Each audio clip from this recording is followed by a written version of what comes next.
గుర్తుపెట్టుకోండి. అందం ఉన్న చోట మనసు ఉండదు, మనసు ఉన్న చోట అందం ఉండదు. రెండు ఉన్న చోట లవ్ ఉండదు. హాయ్ ఫ్రెండ్స్, లవర్స్కి తెలుసుకోవాల్సిన విషయాలు ఐ లవ్ యూ అంటే మనకి జనరల్ తెలుసుకోవాలి. 143 అంటే ఐ లవ్ యూ. నెక్స్ట్ 224 అంటే నువ్వు లేక నేను లేను. నెక్స్ట్ 227 అంటే నువ్వు లేని జీవితం నాకు వద్దు. 237 అంటే సుందర నాగో నాగా. 225 అంటే నేను 127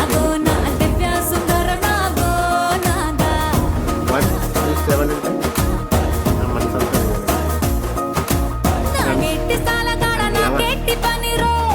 గుర్తుపెట్టుకోండి, తెలుసుకోండి. ఇంకేం చెప్పాను తర్వాత రాసుకుంటున్నాను.